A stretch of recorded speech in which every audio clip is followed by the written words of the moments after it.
Hey guys, it's Retro Rose here. Welcome back to another Mushy Monday where we're playing Our Life Beginning and Always. And if you're new here, again, my name is Retro Rose. I play a variety of games ranging from indie horror to visual novel to cute cozy, even all the way down to Resident Evil, you name it. So I hope after you finish this video, you decide to like and subscribe and be a part of my rose garden. But without further ado, let's get started with the moment Fireflies.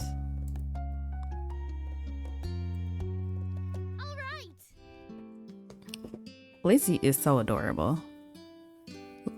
Alright, tonight we're going to catch fireflies.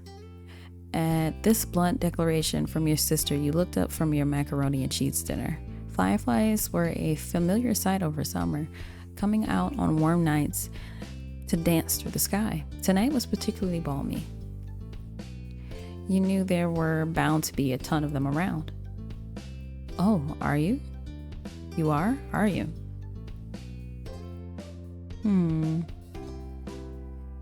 You started eating faster. A grin curved your lips as you started to eat a bit faster, excited for what was to come. It seemed like you were too excited, however, as you started to choke and cough on your food from shoving it down so quickly.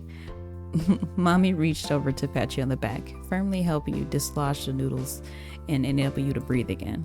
You took a big gulp of water from your glass, giving your moms a sheepish look. Oops.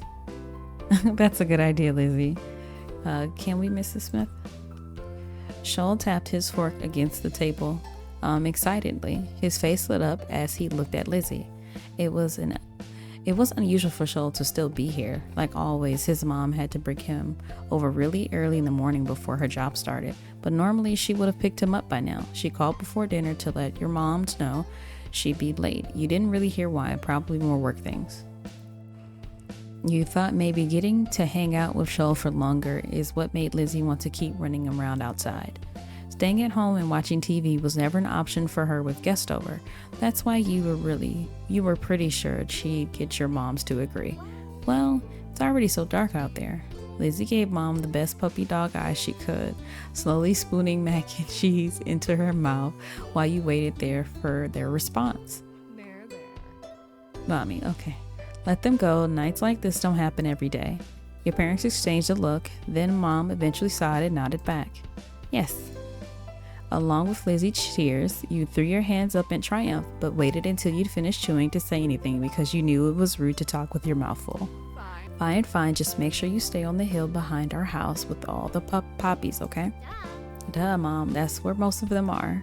The idea had only just been placed in your head, but you already could just picture all of the glowing lights spreading out in front of you, like the fairies from the bedtime stories Mommy read sometimes.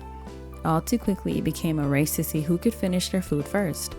No choking at the dinner table now. That's right, if someone died, we'd have to cancel the Firefly trip after all. Mom said it like a joke, but you knew that they were both telling you kids to slow down. Shoal did immediately. You glanced at Lizzie. You saw her still eating faster than she should. Elizabeth. Jeez. No one is gonna die, sheesh. You knock on the door, interrupted Mom before she could, no doubt, scold your sister. I'll get it. Your big sister jumped out of her seat and ran over to the door, pulling it open without even looking at the window to see who it was. Huh? You shifted in your seat, trying to get a glimpse of the unexpected guest. It's Cove, ain't it? Good evening, Cove. Your mommy had already walked to the door by the time you managed to see past Shoal's flappy hat. Oh, Cove, you're here. Hi. There was a million things you thought of that you wanted to tell him about Lizzie's homer in the baseball game earlier that day. Your successful cartwheel. But most importantly, you wanted to ask if he'd come firefly catching with you all. You saw him direct a smile at you and return with an eager wave. Then for a second, Cove said nothing. He only stood there and looked up at your mom with a face almost like he was considering turning around and leaving. My dad told me to drop this off because I guess he borrowed it from you. Cove took a familiar screwdriver from out of his large side pocket. Eyes now dropped to the floor. We left ours back home when we moved. Great. Thanks. Bye. Thank you. Here. Why don't you come inside for a bit? Lizzie crossed her arms and lifted her chin. Cove shrugged, and Mom stood from the table too. I'll give your dad a call to let him know that you got here all right. Cove shuffled inside, eyes remaining on the ground. Mommy closed the door behind him. Hi, Cove. Shoal gave Cove a friendly smile while waving, but holding up his hand and opening and closing his fingers. Cove nodded in response. Cove, are you going to catch fireflies with us? You could come outside with us if you want to.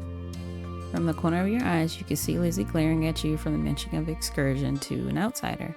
Trying not to meet her gaze, you look at Cove. Whatever Lizzie thought of him, he wasn't exactly a stranger anymore. Warm nights like tonight are the best. There are hundreds of fireflies all over the hill out back. You wrinkled your fingers in front of you, envisioning a tiny blinking critters covering the hill. Yeah, that sounds cool. I've never caught one before. It's too bad he didn't have a chance before now. The fireflies weren't out when he first moved in. There must not have been any where he used to live. We can't go until after dinner. After she pointed this out, Lizzie walked back to the table, took her seat. There wasn't much left on her plate. Since this was very true, you decided to finish up your own stuff as well. Cove stepped closer and eyed what was on the menu for your family's meal. Have you eaten yet? Yeah, my dad and I ate earlier. What did you have? Eggs? The clipped one answer seemed to discourage Shoal from asking any more questions. His eyes slowly wandered back to the last scraps of food on his plate. Her phone call with Cove's dad must have ended because your mom came back into the room. Cove, your dad said you can stay for a little while if you'd like, but he's going to come get you before it gets too much later. Sure. Oh, fun. This will be so nice. As you polish off the meal, you'd hoped it would be too. The three of you all finished eating shortly after, and Lizzie led the way outside. Remember, don't stray too far. It's fine, Mom. Shoal trailed so closely after Lizzie, he was nearly stepping on her heels. Cove hesitated at the door. Coming? After a moment, he did. Bye, children. Oh, the two of you were a good 10 or 15 feet behind Lizzie and Shoal. By the time you walked outside, you pushed the door shut behind you, watching their figures get farther and farther away. Wow. You're so slow, Rose. We don't have all night. You started to run when you heard Lizzie's voice calling you, but paused when you saw Cove still walking at a relaxed pace. You walked with him. You fall behind, tossing him a smile. Don't worry, you're gonna love it. Cove glanced over at you, giving you a slow nod with a strange look on his face. What is it? Nothing. By the time you two reached the hill, Lizzie had already climbed to the top. Shoal was spinning in circles somewhere around the middle. Bright winking lights floated like a bios on a wave. One drifted close enough for you to see the firefly at the center of the glow, and you looked at Cove, excited to see his reaction. He looked just as entranced. Wow. Shoal took a moment to come over and welcome the both of you to the hill. Hey guys, it's really great out here, huh? See how many there are? Yeah. A firefly danced through the air, landing on Cove's sea green hair. Oh.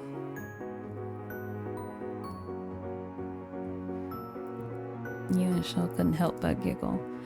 Covering your mouth with your hand, the sound escaped you, and Cove looked at you in confusion. What? You gestured to his head, and he reached up, making a firefly dart away. Cove jumped, then followed after the glow. Oh, look, Lizzie has one. That's amazing. Shoal ran at the highest point of the hill, making sure not to lose his hat or backpack along the way. You hummed as the group divided and conquered, shifting your gaze to the dozens of other fireflies sailing around. The game was on. Oh, you were too good at not getting cuts and scratches, two bandages on your hand. Yeah, I usually end up with cuts on my thumbs, mainly as a kid. Spotting one close by, you approached it with an assassin-like stealth, crouching down to make sure yourself seemed less of a threat. Slowly dragging one foot in front of the other, you crept up towards it, arms outstretched. You closed your hands around the little glowing orb, carefully not to crush it, and the firefly landed in your palm, almost docile, and you stared down at your prize in delight. Its tiny legs tickled your skin, and you giggled at the sensation. Cove kept up with his own target, but when he tried to grab it, his pink cast waved awkwardly through the air, foiling his efforts to clap his hands around the butterfly. Cove watched it vanish into thin air with a dissatisfied expression on his face. You encouraged him to try again. You told him, okay. You told him about the firefly you had. Hey, want to see this one I got? Cove gave one more look in the direction of his lost prize before coming closer and peering at the insect still crawling across your palm. You held out your hand, and he leaned closer, eyes widening a tad behind his glasses.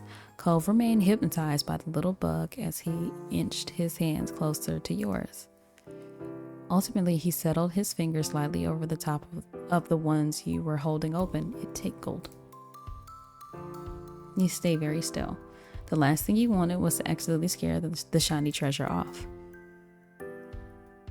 Aw, the firefly, noticing the new connection, crawled up into Cove's hand and he quietly gasped. It worked. Yeah, you got one. Cove's lips turned up into a slow smile. His eyes shined brighter than the bug. Oh, thanks, Rose. Your eyes and his eyes locked together while still holding hands. He suddenly pulled away. Startled by the extreme movement, the tiny little light disappeared before you could even blink. Your firefly was gone.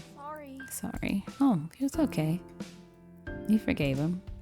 It's okay. I couldn't keep it forever. You're right. Right, bugs have to stay outside. Let's get another. You decided to collect more. We can collect together. His face broke out into a wide grin. I think that's the first time I've seen him grin that big. Like since starting this. Oh, that's so cute. We'll get a bunch. With renewed vigor, you ran out into the hill. You're not sure how much time has passed while you're in the thick of it all. All you could focus on was the adventure at hand. No critter was safe from your grasp. At first, you tried to keep a tally of how many you had caught, but once the number grew higher than 10, you had more fingers left to count with. You were having the time of your life, racing up and down the hill with the crash of the ocean and the sounds of everyone's laughter echoing in the background. Rose, this way. You followed the sound of Cole's voice to the top of the hill, watching as he stretched his arms in front of him, reaching with his fingers and only narrowly missing his target.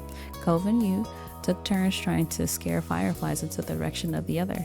You showed him some techniques that you had learned, like how to cup your hands correctly, and he listened attentively before trying for himself. There were a few times when you almost ran into each other, giggling as you dove to the side at the last minute. Luckily, disaster was avoided each time. It was an overall huge success, with the both of you catching multiple fireflies each. Eventually, the fireflies began to thin out and your energy started to lapse. You decided it was time to call off the hunt. Cove didn't complain. He breathed in heavily and his face seemed really flushed. That was fun, a lot of fun. You smiled at him broadly, happy that he had enjoyed the activity. Yeah, it was. Come on, get up here. We're gonna have a race. The shout caught you off guard. It had been quite a while since you heard from Lizzie or Shoal. You glanced over to see them both standing on the top of the hill again, Lizzie beckoning you with quick hand gestures. If she was like that, you knew there wasn't much room for disagreement. Up the incline you went. From the corner of your eyes, you saw Cove was coming as well. He didn't care for Lizzie a lot, so you thought he might be intrigued just by the idea of a race. Hi. Hi, Cove. You can't roll down the hill. You could hurt your arm again. You'll be the referee for the rest of us. As Lizzie pointed this out, Cove froze in place. Oh, it was that kind of race. He frowned down at his cast. That was the second time it got in the way of tonight. What? Yeah, you'll watch and you see who gets to the bottom first. That's important, got it? I guess. The cast was sturdy. If he was careful, he could have done it. Lizzie might have just been looking for a reason to make someone else be referee, but it was already decided.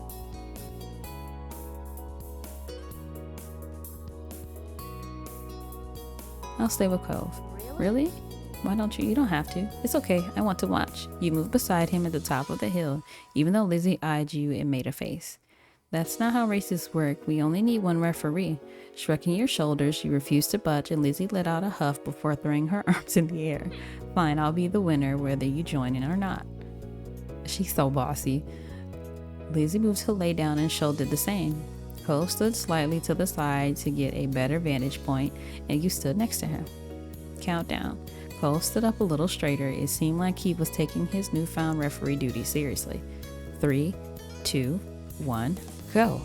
Lizzie and Shoal took off, letting gravity do the work and rolling at a high speed towards the bottom of the hill.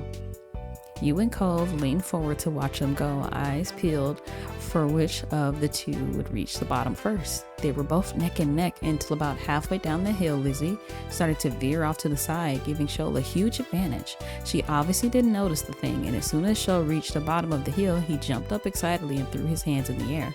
I won. Almost immediately, he fell back onto the grass, still dizzy from his roll down the hill. Lizzie stumped out of the bushes she had ended up in, splurting angrily and brushing leaves from the front of her dress. Not bad, you got lucky. Let's do it again and see who wins for real. Kids, it's time to come in. No. Aw. You snickered, feeling grateful you had been a part of the mini debacle. You caught Cove's eye and saw that he was doing the same. It had gotten late. It was beginning to feel just a bit chilly as you made your way out of the hills, but cold in the air hadn't dampened anyone's spirits. The four of you walked back home together side by side down your neighborhood street, discussing the evening with each person, trying to prove that they were the ones who caught the most fireflies. You knew that whoever really did catch the most didn't matter much anyway. All that mattered was that you had a good time, which, judging by the smiles on everyone's faces, you did. Oh, they were so cute. So when you see this again, we're going to tackle the other 5 moments, and then we're going to go on to summer ends. So I thank you all for joining me on this Mushy Monday, and I can't wait to bring you guys more Our Life content. And I think I mentioned this in a post if I haven't already. So Our Life Now and Forever is going to be, it's no longer episodic. It's going to be released in one whole go. So I am still waiting for more updates on that, and I will be continuing that series after this as well. So I probably will just have a dedicated Our Life series for Mushy Monday for now until I see anything else, or if you guys can recommend anything else. But without further ado, thank you for joining me again on this Mushy Monday. Again, if you are new here, thank you for staying till the end of this video, and I hope you like and subscribe and click that notification bell, and I'll catch you next time. Bye.